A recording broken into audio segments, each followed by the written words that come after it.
Jumlah penduduk terjejas banjir di Melaka terus meningkat.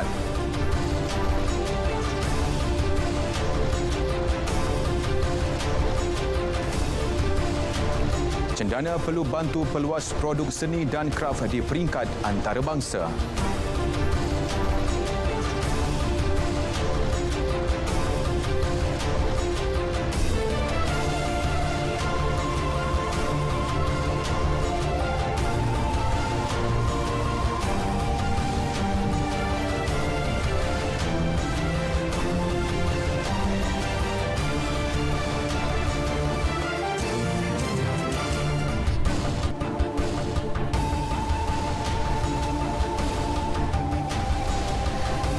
Assalamualaikum dan salam sejahtera. Berita wilayah turut akan berlintah langsung ke Negeri Sembilan, Sabah dan Sarawak. Fokus hari ini situasi banjir di Melaka. Terus setia bersama Berita Wilayah.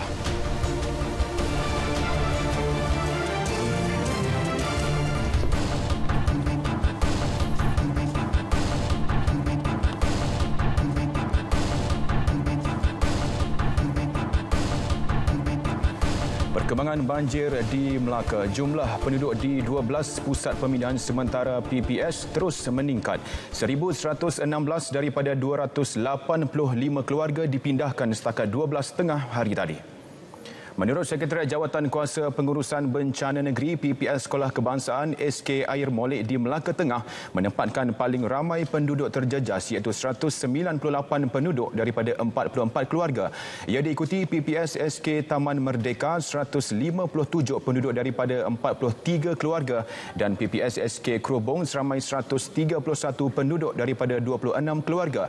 PPS lain yang masih beroperasi di Melaka Tengah ialah PPS SMK Tun Mutahir, PPS SMK Bukit Katil dan PPS SK Batu Berendam 2. Di Alur Gajah, PPS yang masih beroperasi ialah PPS SK Durian Tunggal, PPS SJ KC Sinua dan PPS SK Teluk Berembang.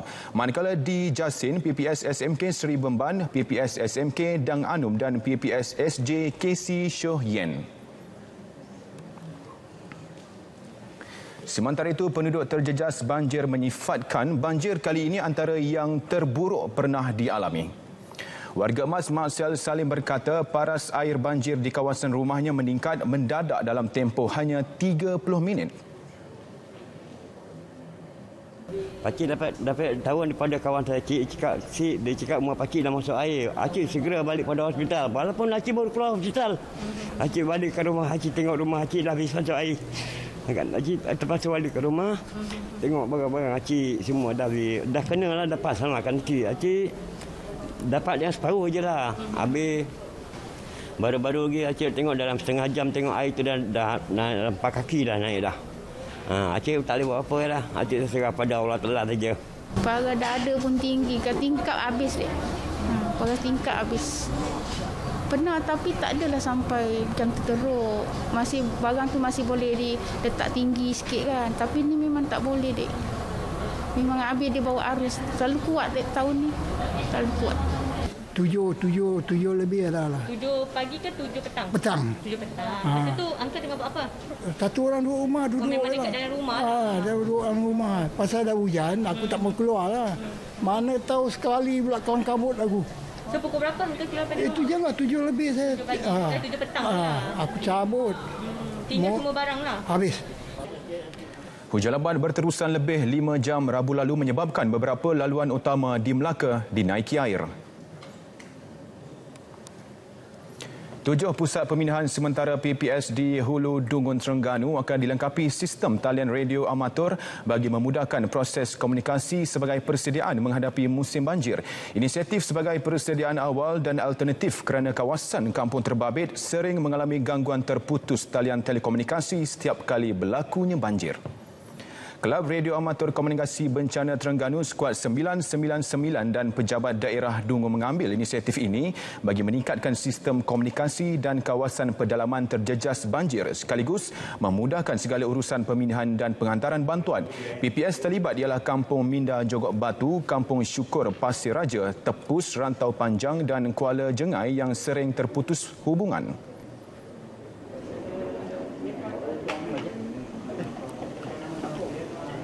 pengurusi JPJK yang akan handle. Kita akan ajar cara nak berkomunikasi dan juga cara untuk mereka menggunakan peralatan tu. Jadi kalau berlaku benda bagi, kalau default berlaku kesilapan sikit-sikit tu, dia boleh adjust diri apa semua. Kita akan tetapkan satu frekuensi untuk dia tu supaya tidak diganggu oleh orang lain lah. Peralatan dikendali ahli Jawatan Kuasa Pembangunan dan Keselamatan Kampung yang akan berhubung terus dengan Bilik Gerakan Bencana Banjir Daerah. Pemasangan sistem komunikasi ini hanya bersifat sementara sehinggalah keadaan pulih sepenuhnya. Memang boleh dikatakan 100% komunikasi akan terputus. Terutama bila bekalan elektrik dipotong. Sampai satu tahap, bekalan elektrik terpaksa dipotong. Jadi di masa tu, memang komunikasi antara kita memang terus terputus. Ada bantuan kecemasan ke apa ke. Sebelum ni masih sedikit bermasalah lah. Kelab Radio Amatur Komunikasi Bencana Terengganu mempunyai 250 ahli yang menguruskan sistem komunikasi radio amatur di setiap kawasan terjejas bencana. 6,630 kes baharu dilaporkan hari ini, meningkat sedikit berbanding semalam, menjadikan kumulatif kes kini 2,420,222. Sehingga semalam 77.5% atau 23.45 juta populasi negara sudah lengkap divaksin. Populasi dewasa yang lengkap menerima vaksin pula 94.3%. Semalam juga 235,607 dos vaksin diberikan, menjadi jumlah kumulatif pemberian vaksin kini 48.67 juta dos. Kita ikuti data harian dan kumulatif vaksinasi mengikut negeri.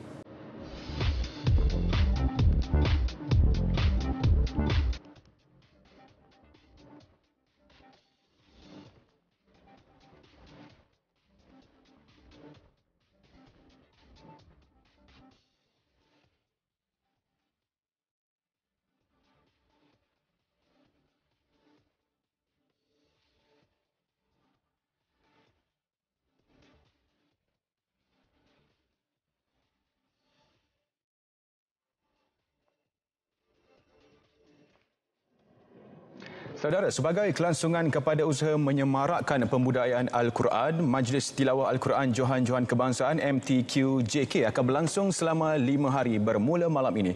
Ia merupakan penganjuran alternatif kepada Majlis Tilawah dan Hafazan Al-Quran Peringkat Kebangsaan MTHQK yang ditangguhkan akibat situasi pandemik semasa. Untuk perkembangan lanjut, terus saja ke Kompleks Islam Putrajaya bersama Syuhada Hashim di sana. Silakan. Baik, terima kasih Alif. Saya kini berada di studio utama di Kompleks Islam Putrajaya ini, di mana di studio ini akan berlangsungnya majlis perasmian MTQ-JK pada malam ini, dan juga selain daripada studio ini turut akan digunakan satu lagi studio, iaitu studio mini Al-Qasas juga dalam bangunan yang sama. Apa yang menariknya saya nak kongsi ialah sebenarnya apabila program majlis tilawah ini berjalan secara maya dalam tempoh 5 hari bermula dari hari ini sehingga 5 hari akan datang, turut akan digunakan ialah studio-studio di RTM Negeri, 11 RTM Negeri di seluruh negara. Jadi anda jangan lepaskan peluang untuk menonton setiap malam di TV1 dan juga di TV OK. Dan juga saya nak kongsikan sedikit bahawa persiapan sekarang sedang berjalan seperti biasa, dan juga persiapan-persiapan terakhir sedang berlangsung, dan saya juga memerhatikan rakan-rakan di balik tabir juga bertungkus lumus sejak 2 hingga 3 minggu lalu untuk memastikan kelancaran program Majlis Wilayah Majlis Tilawah Al-Quran Johan-Johan Kebangsaan akan berlangsung dengan lancar, hanya khas untuk anda. Dan untuk kita berkongsi dengan lebih lanjut tentang majlis ini, bersama saya ialah Ketua Urus Setia MTQ-JK, susah betul, MTQ-JK, iaitu Encik Syamsul Bahar. Jadi Encik Syam, mungkin boleh kongsikan, ada penonton-penonton di luar sana berfikir, adakah sama majlis tilawah Al-Quran yang dianjurkan seperti sebelum-sebelum ini dengan majlis yang dianjurkan pada hari ini, bermula hari ini? Terima kasih Syu. Bismillahirrahmanirrahim. Assalamualaikum warahmatullahi wabarakatuh. Tuan-tuan dan puan yang berada di rumah, InsyaAllah, Alhamdulillah, soalan yang menarik. Saya pun hari-hari orang tanya soalan yang sama. Jadi saya akan jawab insyaAllah. Majlis Tilawah Al-Quran Johan Kebangsaan dan juga Majlis Tilawah dan Hafazan Al-Quran peringkat kebangsaan memang dua majlis yang berbeza. Tak ada kaitan pun di atas sama lain kecuali Johan yang kita gunakan untuk program pada malam ini. Jadi Majlis Tilawah Al-Quran Johan Kebangsaan ni menggabungkan 26 qori Qoriah Johan Kebangsaan daripada 1960 sehingga 2020, dan Johan ini akan membaca Al-Quran tu bukan dalam bentuk pertandingan. Jadi kalau setahun-tahun sebelum tu Majlis MTHQK ataupun Majlis Tilawah Hafazan Al-Quran dia berbentuk pertandingan. Tahun ni tidak, dan julung kali kita adakan semenjak daripada mula-mula kita adakan 1960 sehingga kini ini kali pertama kita adakan yang menggabungkan semua Johan yang kita boleh tengok pada malam ni insyaAllah. Dan juga pastinya ada keistimewaan yang akan ditonjolkan untuk menarik perhatian penonton bagi menghayati lebih Al-Quran Karim ini dalam jiwa mereka. Jadi mungkin Cik Syam boleh kongsikan apa agaknya keistimewaan yang akan ditonjolkan?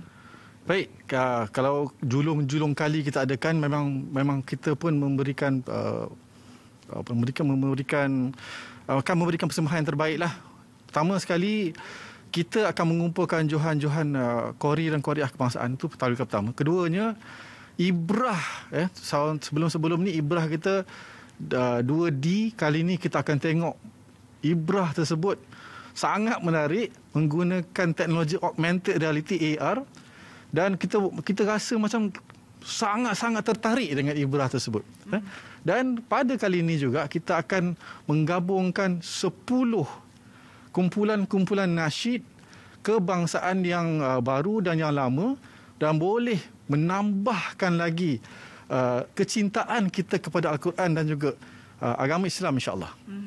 Jadi terima kasih atas perkongsian itu Encik Syam, dan anda jangan lupa untuk saksikan pada malam ini perasmian akan disempurnakan oleh Menteri di Jabatan Perdana Menteri Hal Ehwal Agama Senator Idris Ahmad, dan juga majlis penutup akan diadakan pada 26 hari bulan Oktober yang akan disempurnakan oleh Yang Amat Berhormat Perdana Menteri Malaysia Datuk Seri Ismail Sabri Yaakob. Jadi semaikan rasa cinta dalam hati kita terhadap Al-Quranul Karim dan juga semarakkan budaya cintakan Al-Quran dalam kalangan keluarga di rumah. Untuk itu saya Syuhada Hashim dari Kompleks Islam Putrajaya kembali ke Angkasa Puri bersama dengan Alif. Silakan Alif. Terima kasih Syuhada. Baik, berita wilayah berehat seketika, kita kembali selepas ini. Itu masuk ke isi je. Jadi itu yang nak jawab. Betul-betul rasa kehilangan lah. Mak tak ada, ayah tak ada.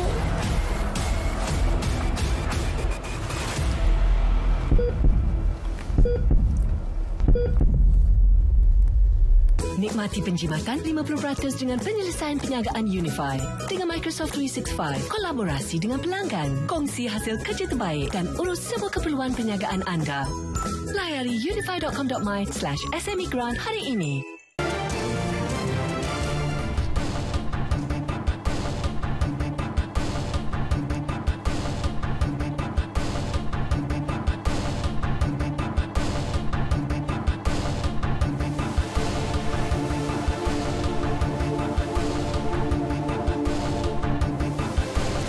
Baik, kita ke perkembangan di Sarawak. Antara tumpuan penduduk luar bandar dijangka menikmati capaian perkhidmatan internet jalur lebar 4G menjelang akhir tahun depan. Perinciannya terus bersama Bu Mawin. Silakan Bu Ma. Baik Alif, terima kasih. Rakyat di negara ini terutamanya penduduk di kawasan luar bandar dijangka menikmati capaian perkhidmatan internet jalur lebar 4G menjelang akhir tahun depan menerusi pelaksanaan Pelan Jalinan Digital Negara Jendela Fasa 1 yang bermula minggu depan. Menteri Komunikasi dan Multimedia Malaysia Tan Sri Anwar Musa dalam sidang media memberitahu capaian perkhidmatan itu di seluruh negara kini sudah mencapai lebih daripada 94% dan kementeriannya menyasarkan capaian 96.9% menjelang akhir tahun depan. Jelasnya Sarawak akan diberi fokus menerusi jendela dengan peruntukan berjumlah RM4 bilion dalam melaksanakan pembinaan sebanyak 794 buah menara telekomunikasi baharu selain menambah baik menara telekomunikasi sedia ada di negeri ini. Tambahnya, dengan adanya perkhidmatan jalur lebar yang berkualiti khususnya di luar bandar, ia bukan sahaja menyediakan kemudahan internet, malah membantu memacu pemodenan ekonomi di kawasan tersebut, terutamanya melibatkan sektor keusahawanan dan pertanian. Bercakap kepada pemberita selepas membuat kunjungan hormat ke atas Ketua Menteri Datuk Patinggi Abang Johari Tonopeng di Kuching hari ini, beliau berkata kementeriannya akan terus bekerjasama dengan kerajaan negeri ke arah merealisasikan pelan ekonomi digital Sarawak. Walaupun yang amat berhormat berpuas hati dengan apa yang telah dilaksanakan selama ini, tapi kami berdua merasakan masih banyak lagi ruang yang boleh kita perbaiki lah. Jadi saya sendiri memberi jaminan bahawasanya kita akan berikan tumpuan yang istimewa untuk Sarawak kerana kerajaan negeri mempunyai rancangan yang sangat baik untuk rakyatnya. Turut hadir mengiringi Tan Sri Anwar Musa dalam kunjungan hormat tersebut ialah Ketua Setiausaha Kementerian Komunikasi Multimedia Malaysia, Datuk Seri Muhammad Mentek dan Menteri Muda Hal Ehwal Korporat dan Unit Komunikasi Awam Sarawak, Datuk Abdullah Saidul. Dalam perkembangan berlainan, Agensi Pembangunan Ekonomi Seni Budaya Cendana diminta untuk mengenal pasti dan membantu pengeluar produk seni dan kraftangan tempatan memasarkan hasil produk mereka ke peringkat antarabangsa. Menteri Komunikasi dan Multimedia Malaysia Tan Sri Anwar Musa berkata, ini kerana produk berkenaan memiliki nilai dan keunikan tersendiri selain berpotensi besar untuk menembusi pasaran global. Beliau menjelaskan untuk mencapai sasaran itu, para pengeluar perlu diberikan bimbingan yang sewajarnya oleh pakar-pakar dari Cendana selain bantuan dari segi kewangan bagi memastikan produk yang dihasilkan menepati pakej dan piawaian pasaran luar negara. Cuba bayangkan Cendana yang berpusat di Kuala Lumpur, tapi producers kepada produk yang dimajukan dari Cendana ada di kawasan-kawasan pendalaman, ada di Belaga, ada di Bak Kelalan, ada di Bario dan sebagainya. Yang itu satu perkara yang patut kita boleh galakkan. Sarawak terutamanya sangat kaya, terlalu kaya dengan benda-benda sebegini yang boleh diangkat ke level antarabangsa. Tan Sri Anwar berkata demikian kepada pemberita selepas melawat sebuah pusat tenunan dan kraftangan iaitu Tanoti House di Jalan Tabuan, Kuching hari ini. Baik saudara, bersempena dengan pelancaran Keluarga Malaysia yang diadakan di Pusat Konvensyen Borneo Kuching BCCK esok oleh Perdana Menteri Datuk Seri Ismail Sabri Yaakob, pelbagai intipati disusun atur bagi acara tersebut. Dan untuk perkembangan di BCCK, kita terus bersama Firdaus di sana. Firdaus, silakan. Di Pusat Konvensyen Borneo Kuching untuk perasmian majlis tapak perasmian untuk Majlis Keluarga Pelancaran Keluarga Malaysia yang dijangka dirasmikan oleh Perdana Menteri Datuk Seri Ismail Sabri Yaakob pada malam esok. Dan malam ini dijangka akan diadakan raptai penuh yang bakal menampilkan beberapa artis terkemuka tanah air antaranya Dain Faizah, Haid Huzaini, Puva, Vince dan Tuju dan Keklik. Dan untuk maklumat lanjut mengenai persediaan RTM sendiri dalam menjayakan program yang julung kali diadakan sejak pandemik ini, kita terus langsung bersama dengan pengurus penolong pengarah Seksyen TV iaitu Encik Zaidi. Okey, selamat pagi. Ya, kongsikan sedikit mengenai persediaan RTM sendiri dari sini. Baiklah, terima kasih Firdaus. Sebenarnya semalam telah pun diadakan persiapan dari segi pemasangan peralatan teknikal oleh rakan-rakan teknikal kita, baik yang datang dari Semenanjung khususnya vendor dan juga rakan-rakan teknikal kita dari RTM Kuching khususnya yang terus sama-sama membantu untuk membuat persiapan terakhir sebelum dry run yang telah pun dilangsungkan kemarin, dan juga malam ini akan diadakan kamera rehearsal dan juga raptai untuk pelancaran Keluarga Malaysia yang akan diadakan pada malam esok. Menariknya, sebagaimana yang dinyatakan oleh Yang Berhormat Tan Sri Anwar Musa semasa pertemuan dengan pegawai-pegawai dari KKMM, Komunikasi dan Multimedia kemarin, menariknya Keluarga Malaysia ini ianya merupakan metafora yang mana sepohon pokok tu akarnya ialah rakyat.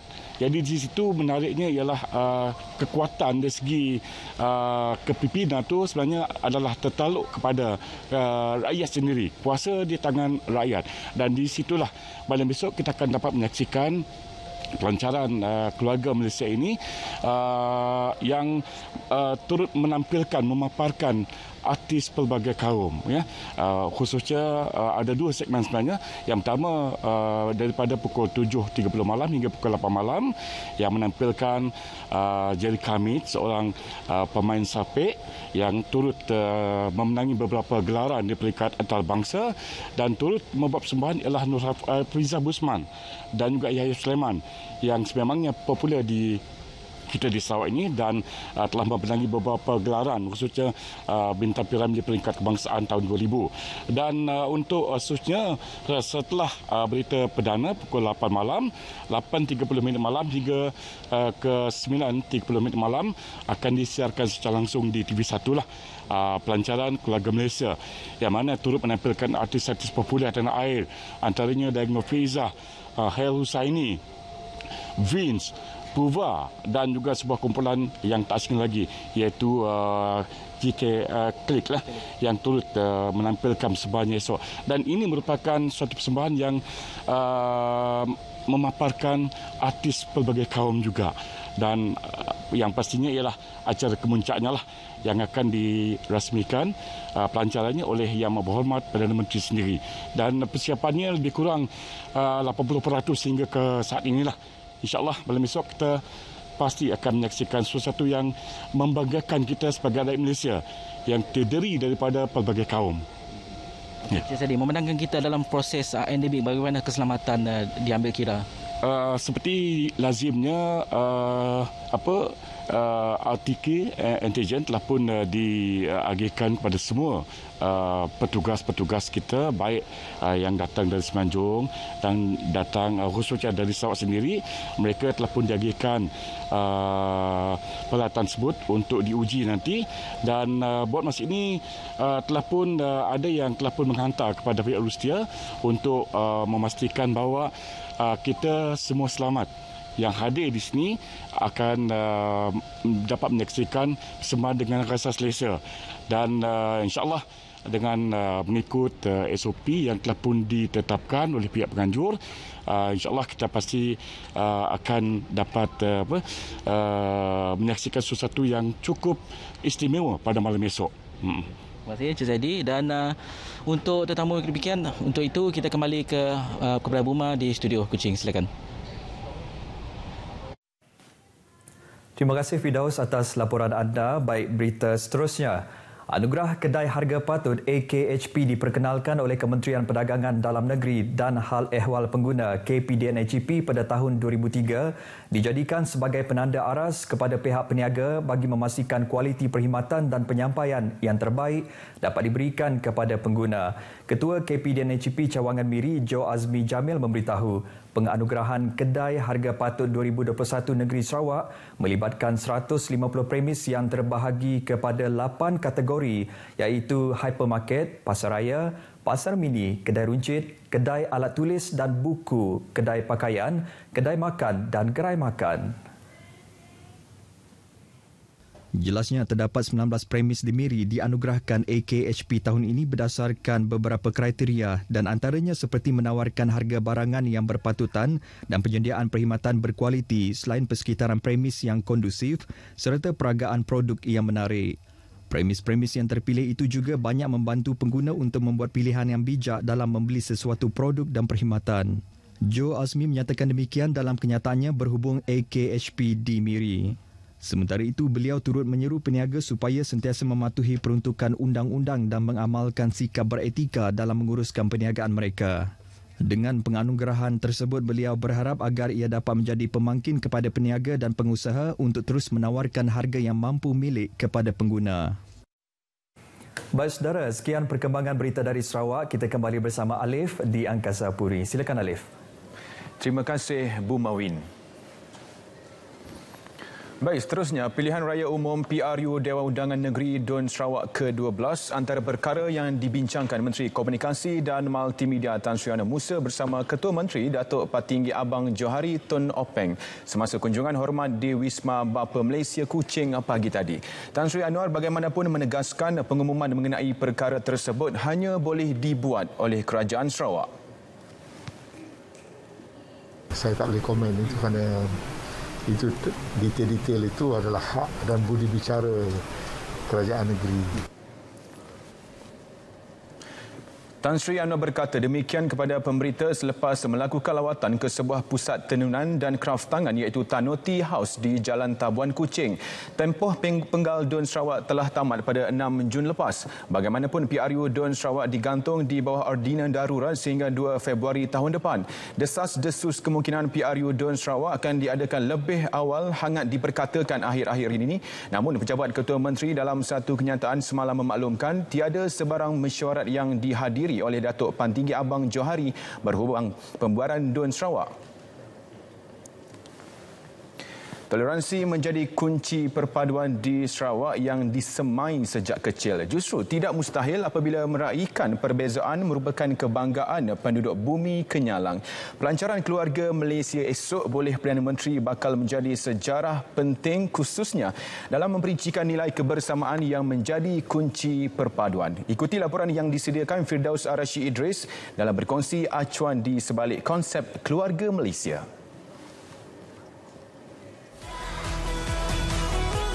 Pendedahan mengenai toleransi sejak kecil menjadi acuan penting dalam proses asimilasi yang membentuk minda yang lebih matang.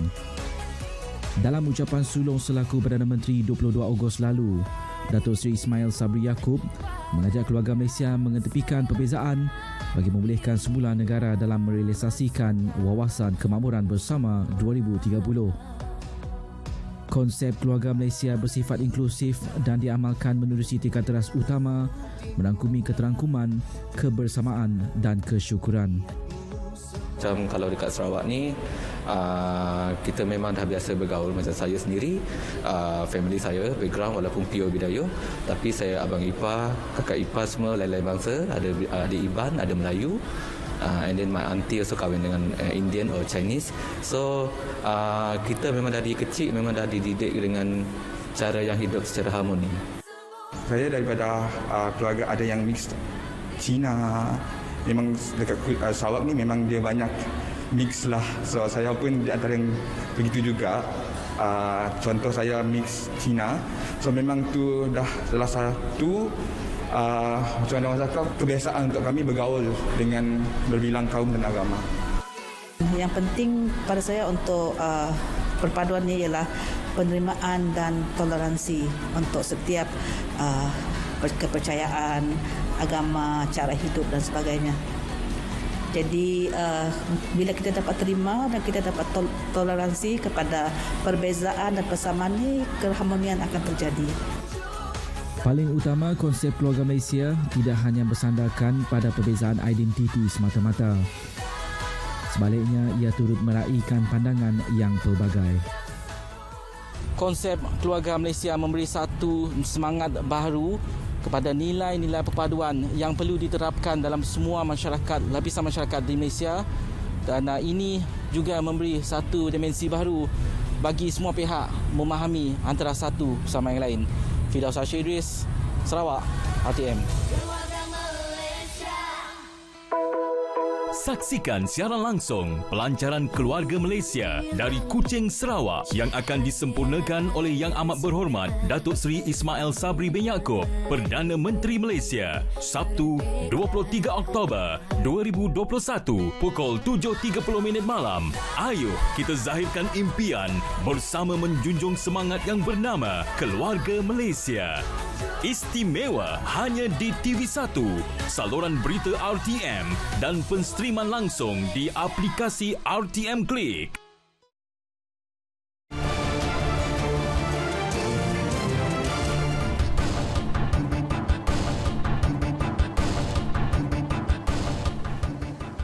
Baik, keselamatan pengunjung di Port Dickson jadi keutamaan dengan kewujudan peti kit kecemasan dan stesen mini penyelamat.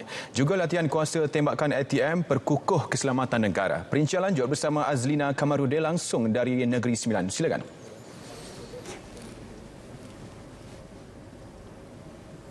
Angkatan Tentera Malaysia ATM mempamerkan kredibiliti memastikan keselamatan dan kedaulatan negara menerusi latihan kuasa tembakan LTK di Campsite Sirajuddin Gemas. Keupayaan ini memberi keyakinan kepada masyarakat bahawa kesiapsagaan ATM dalam pelaksanaan tugas utama tidak terjejas walaupun ketika melaksanakan tugasan sekunder membantu negara menangani penularan pandemik. Menurut Panglima Tentera Jeneral Tan Sri Afandi Buang, ATM akan terus memperkukuh pembangunan modal insan dan kompetensi melalui pelbagai kursus dan latihan ketenteraan bagi memastikan anggota mampu mengendali senjata berteknologi tinggi. Latihan kuasa tembakan 2021 mempamerkan keupayaan ketumbukan Combined Arm ATM dalam manuver dan kuasa tembakan melibatkan sebanyak 106 aset sistem persenjataan yang merangkumi senjata bantuan infanteri, mekanisme, armor artileri, pasukan udara tentera darat serta pesawat daripada TLDM dan UDM. LTK melibatkan penyertaan 969 pegawai dan anggota disokong 106 aset dan persenjataan, antaranya kenderaan perisai pendekar, gempita, lipan bara, adenan dan Malaysian Infantry Fighting Vehicle. Kita apply macam mana cara deployment sesuatu ketumbukan yang dipanggil sebagai combat team ataupun combined arm. Okey, di mana seperti yang kita ketahui 3 division merupakan combined arm punya division, okey, di mana setiap unit mempunyai berbagai variant, okey, berbagai variant kenderaan.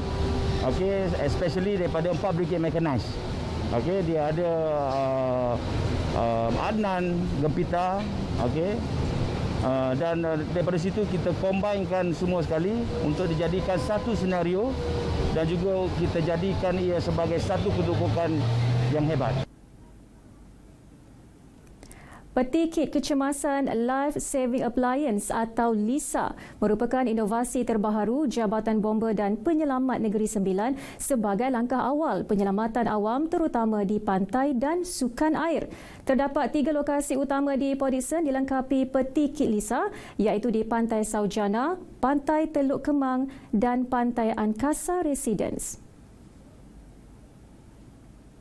Inisiatif penyelamatan ini bertujuan sebagai bantuan awal kepada mangsa sebelum anggota penyelamat sampai ke lokasi kejadian. Tuan-tuan boleh buka dan sekiranya ada kecemasan boleh gunakan terus. Di mana dia ada pelampung yang boleh kita throw untuk selamatkan sekiranya mangsa tengah terkapai-kapai di dalam air. Sebab kalau kita nak tunggu daripada Jabatan Bomba, kalau kita kata dalam lemas ni otak tu mati dalam 4 minit kata. So jadi masa tu amatlah penting. Kempen kesedaran penggunaan LISA dilaksana melalui edaran risalah dan media sosial agar peralatan seperti pelampung, jaket keselamatan dan siren boleh digunakan pengunjung ketika waktu kecemasan. Juga di Port Dickson, Angkatan Pertahanan Awam APM Negeri Sembilan dalam usaha merangka stesen mini penyelamat di pantai Peranginan berkenaan. Inisiatif mengembangkan perkhidmatan menara penyelamat pantai APM bertujuan menyelamatkan mangsa sekiranya berlaku kecemasan. Stesen ini ditempatkan di lokasi tumpuan pengunjung di sepanjang pesisir pantai Teluk Kemang setiap hujung minggu. Kita akan letakkan satu mini station. Kalau kita lihat di belakang kita ni, kita ada menara penyelamat pantai. So kita akan menempatkan 2-3 orang di dalam satu mini station. Dia kawasan macam payung simple payung dekat situ. So bila mana berlaku kes kecemasan, dia cepat sampai dekat kawasan yang berlaku tu lah, sebab kawasan ni agak panjang kan. Media turut berpeluang melihat secara dekat bagaimana latihan komprehensif ini dilakukan anggota APM ketika berhadapan situasi kecemasan. Sekian paparan dari Negeri Sembilan. Terima kasih kepada keluarga Malaysia yang telah mendapatkan suntikan COVID-19. Kembali ke Angkasa Puri. Baik Azlina, terima kasih. Seterusnya, pusat pemberian vaksin PPV di Melaka dijangka ditutup sepenuhnya pada 2 November depan. Esko Kesihatan dan Antidadah Negeri Dato' Rahmat Mariman berkata setakat ini hanya 3 PPV yang masih beroperasi iaitu PPV Encore Klebang, PPV Dewan Haji Ahmad Isnin dan PPV Dewan MPJ Seri Umbai. Menurut beliau, PPV di Dewan Haji Ahmad Isnin dan Dewan MPJ Seri Umbai akan ditutup pada 27 Oktober. Hanya PPV Encore Klebang sahaja beroperasi hingga 2 November.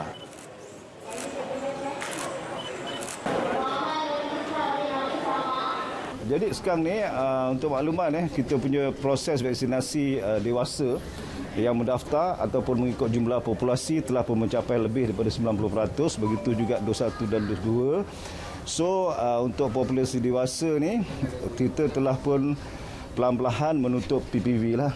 Cuma yang masih tertinggal sekarang adalah di kalangan pelajar-pelajar remaja yang berumur 12 ke 17 tahun yang masih lagi belum selesai dos kedua, dan ianya selain daripada akan mengguna pakai PPV yang sedia ada saya namakan tadi, ia juga dijalankan di sekolah-sekolah melalui Movac secara bergerak mobile. Dato' Rahmat ditemui selepas melawat PPS di Sekolah Kebangsaan Air Molek.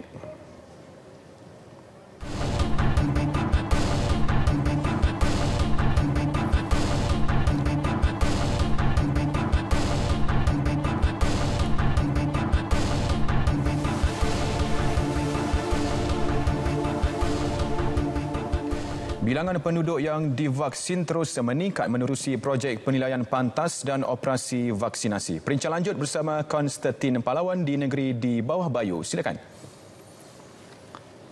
Baik Alif, projek penilaian pantas dan operasi vaksinasi RAVO yang dijalankan di Sanakan berjaya memvaksin hampir 100% penduduk berumur 12 tahun ke atas di 75 lokaliti.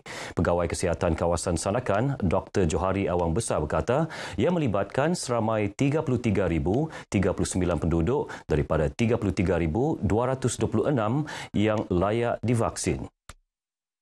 Melalui RAVO juga bancian dilaksana terhadap 43,330 penduduk di kesemua lokaliti terlibat. Jadi selepas kita buat lawatan sejak 4 hari bulan sehingga 19 Oktober ini, kita dapati pencapaian kita adalah 99.32% di setiap lokaliti. Maksudnya secara kesimpulanlah. Jadi lokaliti yang kita pergi, lokaliti yang padat yang saya nyatakan tadi, kita dapati bahawa sebenarnya orang Serakan ramai dah ambil vaksin. Beliau memberitahu media selepas menerima suntikan dos penggalak di Dewan Masyarakat Sandakan. Mengulas lanjut data vaksinasi daerah berkenaan, Dr. Johari memaklumkan meskipun ramai penduduk telah menerima vaksin, namun peratusan direkodkan rendah berdasarkan nilai penyebut sedia ada mewakili jumlah keseluruhan penduduk layak divaksinasi. Bagaimanapun didapati terdapat penduduk mengambil vaksin di luar Sandakan dan tidak direkodkan dalam data daerah ini. Upacara pentauliahan kapal diraja KD Badik berlangsung di Pengkalan Tentera Laut Diraja Malaysia TLDM, Teluk Sepanggar, Kota Kinabalu pagi tadi. Kapal peronda misi pesisir LMS ini diletakkan di bawah skuadron LMS ke-11 Markas Pemerintahan Armada Timur. Bercakap kepada media, Panglima Tentera Laut Laksamana Tan Sri Muhammad Reza Muhammad Sani berkata KD Badik merupakan kapal LMS ketiga pasukan berkenaan sejajar program transformasi armada TLDM. Ia dilengkapi sistem persenjataan ringan yang mampu meningkatkan kesiapsiagaan TLDM mendominasi keunikan geografi perairan negara.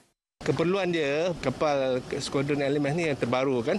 Jadi mengikut keupayaan kapal tersebut, kita rasakan dia lebih sesuai beroperasi kat sini dan kapal LMS ini memenuhi apa tugasan-tugasan yang perlukan. Ya. Sebab tu kita letak kat sini. KD Badik yang mempunyai 46 petugas terdiri daripada 6 pegawai dan 40 anggota lain-lain pangkat telah melaksanakan pelayaran pulang sejauh 1,836 batu nautika dari China pada 18 September lalu. Terdahulu Tan Sri Reza membacakan perintah pentauliahan dan turut memakaikan insignia pegawai memerintah pertama KD Badik kepada Komander Muhammad Syahrizwan Saharuddin. Seorang pesara polis 58 tahun mengaku bersalah atas pertuduhan rasuah dilakukan antara tahun 2016 hingga 2017 di Mahkamah Khas Rasuah Kota Kinabalu hari ini.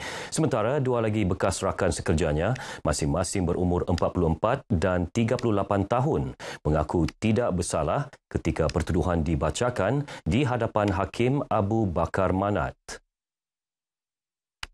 Tertuduh pertama mengaku salah menerima suapan ketika sedang bertugas di Kota Belud sebagai dorongan untuk tidak mengambil tindakan terhadap seorang individu atas kesalahan dadah. Dia dijatuhkan hukuman di bawah Seksyen 165 Kanun Keseksaan melibatkan denda RM3,000 atau 1 bulan penjara. Manakala dua lagi anggota polis yang mengaku tidak bersalah pula menghadapi 11 pertuduhan rasuah berjumlah RM4,200 melibatkan individu sama di bawah Seksyen 17(A) Akta SPRM 2009. Masing-masing dibenar ikat jamin RM6,000 dan RM10,000 serta perlu menyerahkan pasport dan melaporkan diri di Pejabat Suruhanjaya Pencegahan Rasuah Malaysia SPRM setiap 2 bulan. Kes dikendalikan pegawai pendakwa SPRM Nurul Izzati Sapifi. Hakim menetapkan sebutan semula kes 6 Disember depan. Langkah meningkatkan kapasiti penumpang perkhidmatan pengangkutan awam kepada 75% disambut baik pelbagai pihak termasuk Persatuan Pengusaha Kenderaan Pengangkutan Awam Bumiputra Perbumi Daerah Keningau. Ketika ditemui di Keningau, ahli persatuan ini gembira kerana keputusan berkenaan akan meningkatkan pendapatan harian mereka. Terima kasih pada kerajaan lah karena memberi kelonggaran untuk kami beroperasi karena selama ini kami tidak dapat beroperasi karena yalah ini pandemik kan. Kalau sebelum ini susah mau dapat lah. Kadang-kadang kami dalam satu hari ini pun satu hari satu trip saja. Sekarang ini dah bagus sikit sudah karena diberi kelonggaran. Kami beli muat sudah 9 orang, jadi mungkin beli dapatlah macam RM15 satu trip.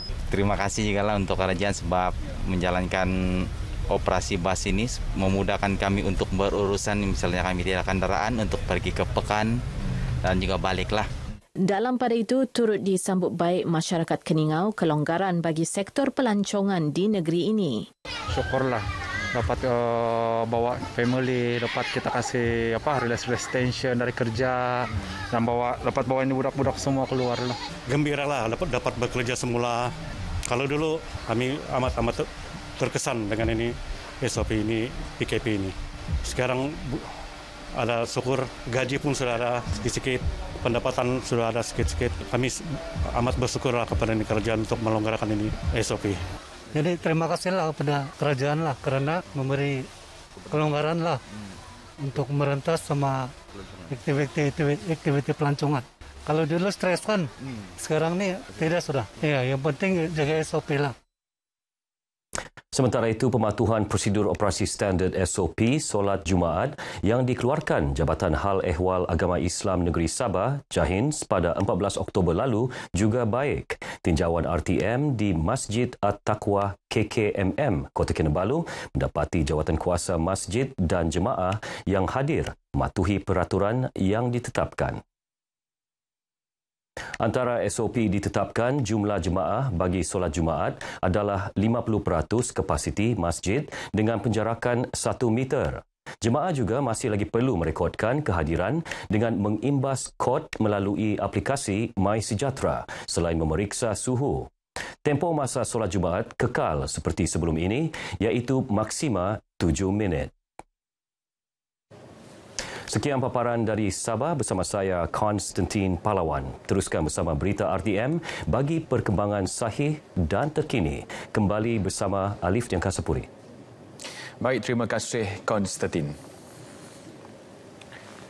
Sebelum ke perkembangan seterusnya, kita dapatkan dahulu laporan cuaca semasa oleh Jabatan Meteorologi bersama Pegawai Nur Farha Abdul Halim. Silakan. Baik, Assalamualaikum dan salam hormat kepada semua penonton. Kita perhatikan kepada paparan imej satelit semasa untuk perkembangan cuaca pada hari ini. Letupan awan aktif masih lagi dicerap di kawasan rantau negara kita berikutan monsun peralihan yang sedang dialami di rantau negara kita, dan kerap kali berlaku hujan dan ribut petir pada sebelah petang sehingga ke awal malam, terutamanya melibatkan negeri-negeri pantai barat semenanjung Malaysia termasuklah Sabah dan juga di bahagian pedalaman barat Sabah. Keadaan cuaca lembap ini dijangkakan boleh berterusan sehingga ke malam nanti, dan untuk paparan yang lebih jelas dan terperinci, imej gambar radar menunjukkan hujan dan ribut petir yang sedang berlaku di beberapa tempat melibatkan negeri Johor, manakala di 1-2 tempat di sekitar negeri Sembilan, selatan negeri Pahang, dan juga dijangkakan di Selangor di 1-2 tempat melibatkan pedalaman Selangor, dan juga di wilayah Persuan Kuala Lumpur menjelang lewat petang nanti sehingga ke malam nanti, manakala hujan dari ribut petir yang sedang berlaku di bahagian utara semenanjung Malaysia, terutamanya di Perlis, pedalaman Kedah dan juga Perak ini masih lagi berlanjutan sehingga ke malam nanti. Seterusnya untuk Sabah dan juga Sarawak pada ketika ini, hujan dan ribut petir yang sedang berlaku di 1-2 tempat melibatkan bahagian pantai barat dan juga dijangkakan akan berpotensi untuk berlanjutan dalam tempoh 1 hingga 2 jam dari sekarang, manakala keadaan cuaca lebih lembap tertumpu di bahagian Sarawak, terutamanya melibatkan Limbang, Miri dan juga di sekitar pedalaman, manakala di bahagian barat ini dijangkakan akan mula reda dalam tempoh 1 jam dari sekarang, dan keadaan cuaca lembap di kawasan pedalaman Sarawak ini masih lagi berlanjutan sehingga ke malam nanti. Sekian saja informasi cuaca untuk petang ini. Seterusnya kita lihat paparan ramalan hujan bagi bandar-bandar utama di seluruh Malaysia sepanjang malam nanti. Saya Farah Lim. Assalamualaikum.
RM3.45 juta pampasan dibayar kepada 1,246 orang berinsurans di Perlis di bawah peruntukan Akta Keselamatan Sosial Pekerja 1969 sepanjang tahun lalu. Jumlah itu melibatkan pekerja yang hilang upaya sementara, hilang upaya kekal, faedah pengurusan mayat, pencen penakad, pencen ilat dan faedah orang tanggungan. Esko Pembangunan Sumber Manusia Negeri Rozina Ahmad berkata bagi tempoh 9 bulan tahun ini, RM1.65 juta pampasan telah dibayar kepada 1,058 orang berinsurans yang terlibat.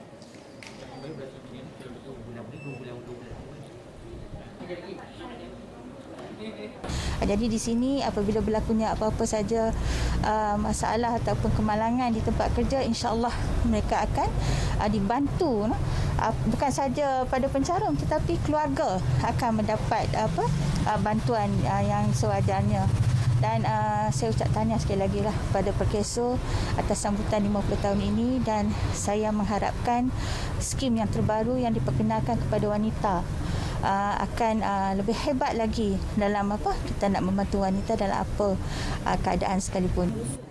Beliau memberitahu media pada majlis sambutan Jubli Emas Perkesok Peringkat Negeri Perlis. Bersempena program ini, 6 penerima mendapat faedah di bawah Akta Keselamatan Sosial Pekerja 1969 melibatkan kuarantin COVID-19, kemalangan semasa ke tempat kerja dan pencen penakat. Skop Perkesok Prihatin akan bergerak pantas untuk memastikan apa jua hak orang berinsurans atau keluarga itu untuk mendapat faedah-faedah yang boleh diperoleh.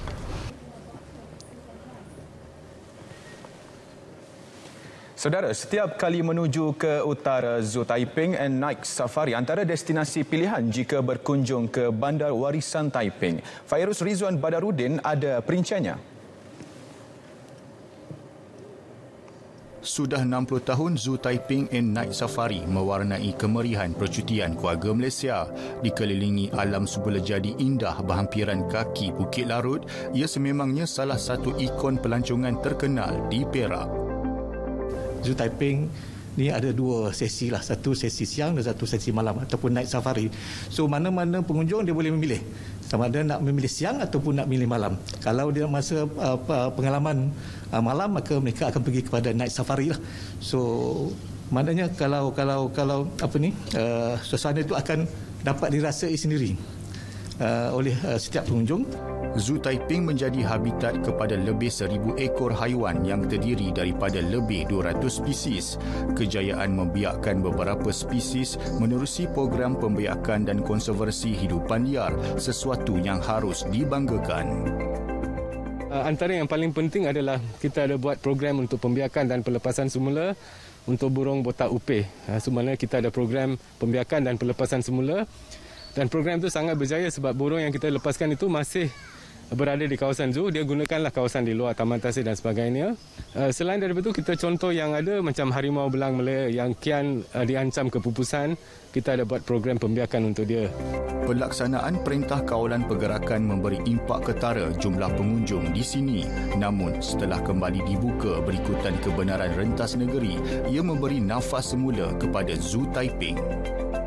Kita dah lama sekian terkurung kat dalam rumah. Lepas tu dengan COVID, bila kerajaan dah umumkan, bila kita dah ke Perak ni, dah boleh merentah negeri, kita dah boleh masuk zoo, anak-anak memang teruja lah sebab suasana benda-benda yang dia orang dah lama tak jumpa. Jadi tengok banyak bermacam-macam binatang pula ada yang jinak, jadi rasanya berbaloi lah. Zoo Taiping ni satu bestnya dia ada night safari. Jadi memang seronok nak pergi night safari, tapi datang siang dah kan. Jadi tak apalah, mungkin malam sikit kot. Jadi selain daripada tu dia ada tram lah, boleh pusing satu zoo kan. Jadi saya daripada tu dengan binatang-binatang dah lah. Setelah mengharungi pelbagai fasa pelaksanaan Perintah Kawalan Pergerakan PKP bagi mengekang penularan pandemik COVID-19, kini Zoo Taiping kembali dibuka kepada orang awam. Kalau dahulunya ia sekadar taman megastua biasa, kini Zoo Taiping telah berkembang dengan memperhebat penyelidikan dan pembangunan R&D dalam usahanya melindungi dan memelihara haiwan yang diancam kepupusan. Fairuz Rizwan Badarudin untuk Berita RTM.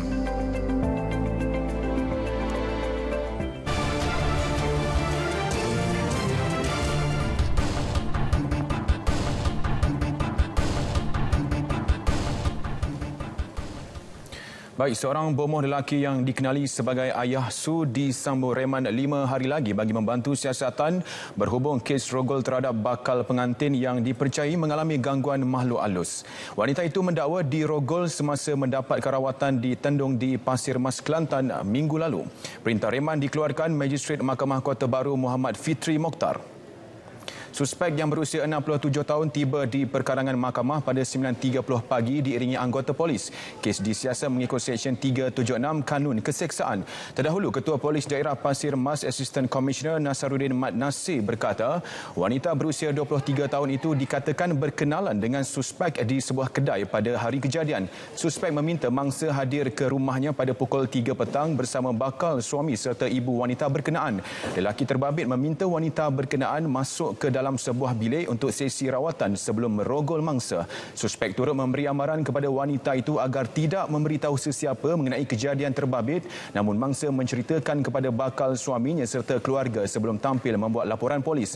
Susulan laporan itu, suspek yang juga pesara kerajaan ditahan polis pada tengah malam hari yang sama di rumahnya. Siasatan awal mendapati suspek sudah menjalankan rawatan itu kira-kira 36 tahun lalu dan dipercayai sudah lebih 10 pesakit menjadi mangsa.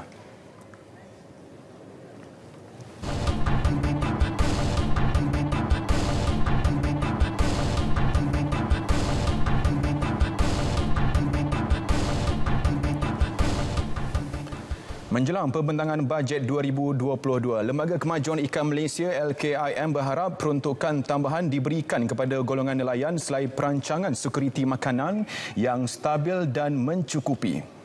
Pengurusinya, Datuk Sheikh Abu Husin Hafiz Sheikh Abdul Fassal berkata pihaknya telah mula membuat stok penimbal secara agresif selain merancang untuk membina bilik sejuk tambahan.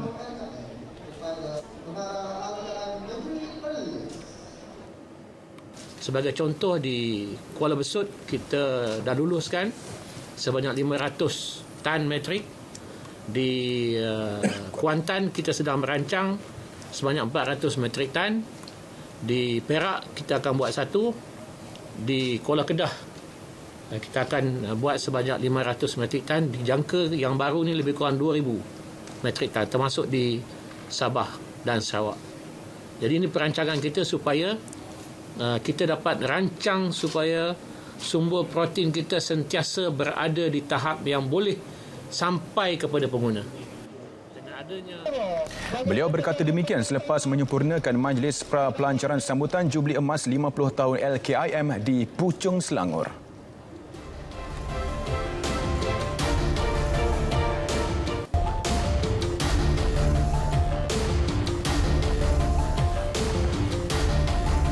Persatuan Penulis-Penulis Sukan Malaysia SAM berharap kerajaan memberi penekanan yang sewajarnya kepada bajet 2022 yang akan dibentangkan hujung bulan ini. Ini kerana sektor sukan memerlukan belanjawan yang besar sebagai persiapan menghadapi kalender yang sibuk tahun hadapan.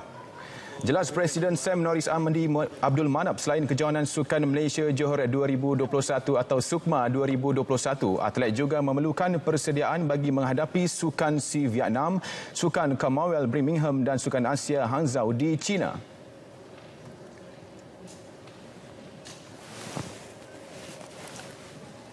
Tahun hadapan akan terdapat banyak sukan-sukan besar untuk negara dan kita berharap persediaan atlet itu menjadi satu agenda utama Kementerian Belia dan Sukan dan memberikan bajet yang agak lumayan untuk sektor ini. Beliau berkata demikian kepada RTM di Universiti Teknologi Mara UiTM di Shah Alam, Selangor.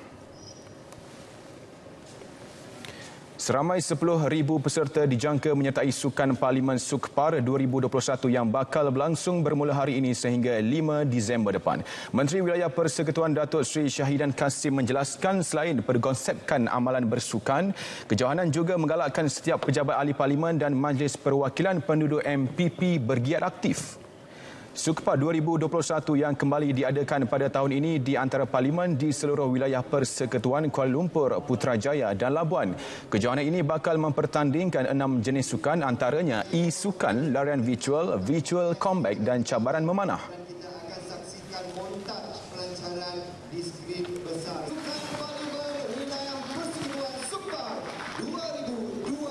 Niat kita adalah untuk membolehkan wilayah ini sihat. Dalam masa yang sama, wilayah ini kompetitif, berdaya saing. Jadi kita lihat banyak atlet-atlet negara datang daripada wilayah dan kita nak layan wilayah berdaya saing dengan semua kawasan-kawasan yang lain. Pemilihan kategori Sukan Sukpar juga dibuat dengan teliti bagi memastikan pertandingan dibuat mengikut prosedur-prosedur standard yang ditetapkan oleh kerajaan. Baik saudara, berita wilayah berakhir di sini. Kekal patuh SOP. Terima kasih kerana berjaya menyahut gesaan untuk pengambilan lengkap vaksinasi. Yang sahih hanya di Berita RTM. Saya Alif Ashraf Kamanur. Assalamualaikum dan salam hormat.